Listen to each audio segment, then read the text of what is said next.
Right now, I'm at Blodgett Canyon, where we've been before, and I actually bicycled up here with a friend who's hiking in. I have to go home. My dog's probably already upset about this enough. But before I do that, I do want to just show, I started at the memorial, I hiked into the memorial, I'm going to hike out to the parking lot, and then I'm going to go and see at least some of those cliffs closer up. And one thing you can tell, very obvious, things are much greener than when we were here in April. Here's the registration board. So we have a pretty close walk out to the parking lot. So today is June 1st, kind of the height of spring. Probably have a couple more weeks of things being like this before the drying starts to go into effect. So very lush. Very pleasant weather. On the way up here, it was actually a little bit difficult. There was some wind and looks like it was going to rain. Now we have nice, pleasant sun, perfect temperature. So good day to walk in the woods. So there's where I locked my bicycle up. And you can see there's 3 cars in the parking lot. It's actually quite a bit. I mean, it is Saturday, June 1st. So more busy than we usually are. And there's probably also some cars over there where we're going to go next. So I'm crossing Blodgett Creek here. It's roaring. And so this is the campground. This is where people are going to camp here overnight as opposed to day use. As far as I know, though, because this is the only access to the cliffs for a while, I mean, it's not limited to people who are camping overnight. And I don't know how good the trail is, but I guess we'll find out. As far as I know, there's not a specific trail from here. You just walk and there's the rocks. One thing about those rocks, they're so big, it's hard to see them. It's hard to see the scale of them from here. But I'm going to try anyway. The other thing is that this looks like tick country, and that's creepy. Well, let's see how far we can get in before I get lost. Also don't want to tear up the terrain. And I've been here before, but that was in 2011, so I forgot the exact route I took. Could be that I'm doing something really dumb here that I don't need to do. And this is scree, and while this doesn't look too difficult here, it's also the case that this can shift, so I'm going to be really careful. So in that direction, the other side, that's Blodgett Overlook. That's if you go up the Canyon Creek Trail, or the Canyon Creek Road, and then there's the Canyon Creek Trail and the Blodgett Overlook Trail. Has a great view, but lots of places here have great views. And then this is looking down to the campground, and then here you can see all of this. And again, it's how do I frame this and explain how big that looks? Hopefully some of that is apparent. And I'm probably going to stop here. In the past, I actually did go up, and up there's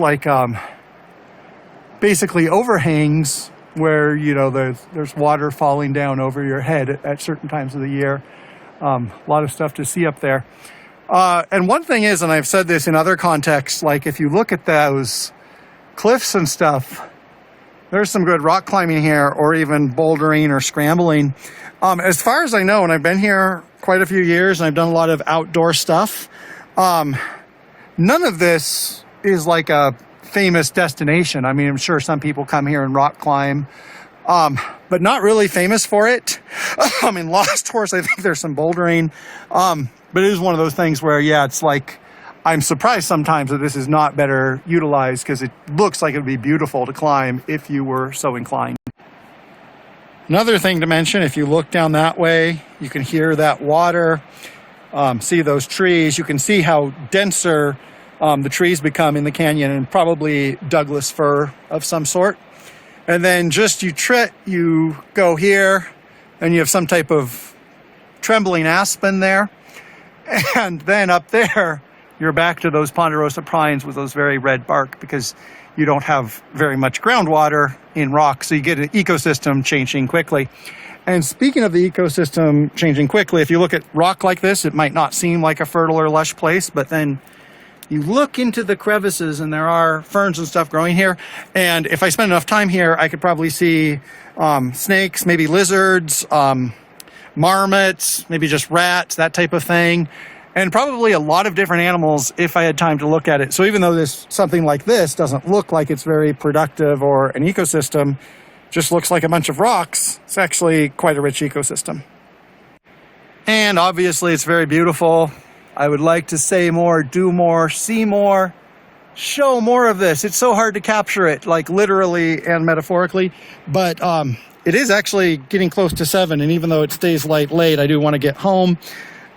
Easy ride home, but I want to start getting home, and so I'm going to work my way down cautiously. It's actually a little bit harder getting down than it was getting up, and I hope this is the way I came up.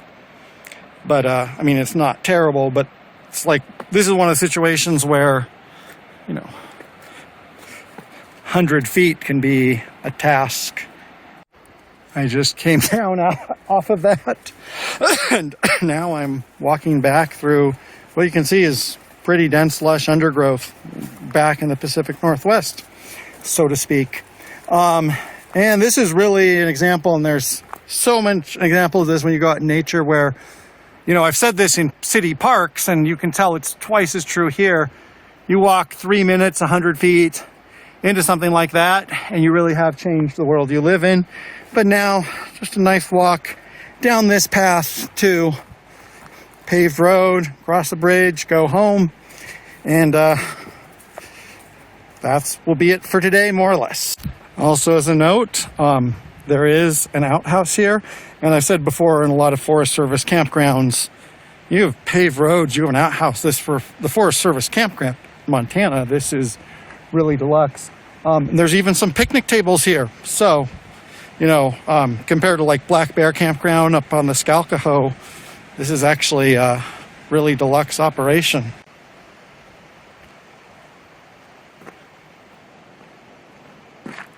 I'm about to get on my bicycle. You already know the way down. I had it in a previous video. So today's video, I didn't get to see quite as much as I wanted to, maybe because I'm getting older. In the past, when I was younger and dumber, I scrambled further up those cliffs, and I mean, you can really tell. I mean, I didn't go up that far, but I went to the top of the scree. How much there is there. Actually, you can't tell how much there is there. I mean, you could spend a life just exploring this canyon, and I guess that's the point of a lot of my videos is I want to show things, but I'm really only showing the tip of what you can see. Anyway, so here's my bicycle. Here's the road back out. There will be more going on.